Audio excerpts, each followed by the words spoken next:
वसा जनसेवेचा। भारत सरकारच्या राष्ट्रीय अल्पसंख्याक व्यवहार मंत्रालयामार्फत संरक्षण मंत्रालयाच्या समन्वयाने कर्तव्य पथ नवी दिल्ली येथे आयोजित होणाऱ्या प्रजासत्ताक दिनानिमित्त मौलाना आझाद अल्पसंख्याक आर्थिक विकास महामंडळ मुंबई यांच्या शिफारसीने NMDFC अंतर्गत विशेष पाहुणे म्हणून आमंत्रित करण्यात आले होते।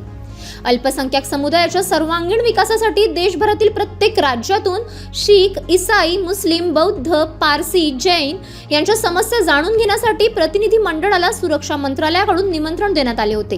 प्रजासत्ताक दिनी होणाऱ्या विविधतेतील एकता, सर्व धर्म समभाव व महाशक्तीचे परेड संचलनाचे विहंगमय दृश्याचे साक्ष होण्यासाठी निमंत्रित करण्यात आले।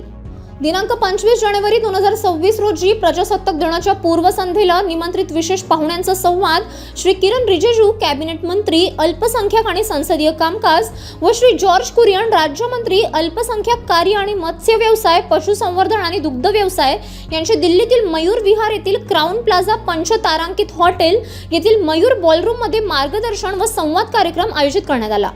या प्रसंगी केंद्रीय मंत्री माननीय किरण रिजिजू यांनी अल्पसंख्याक समुदायाच्या प्रतिनिधी मंडळाच्या समस्या जाणून घेतल्या व त्यावर योग्य ते पाऊल उचलण्याचे आश्वासन दिले।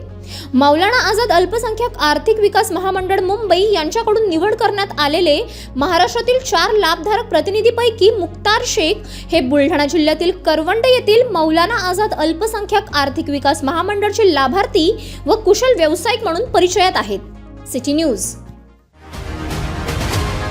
बातम्या व जाहिरातीकरिता संपर्क मोबाईल क्रमांक 9822 72 0784।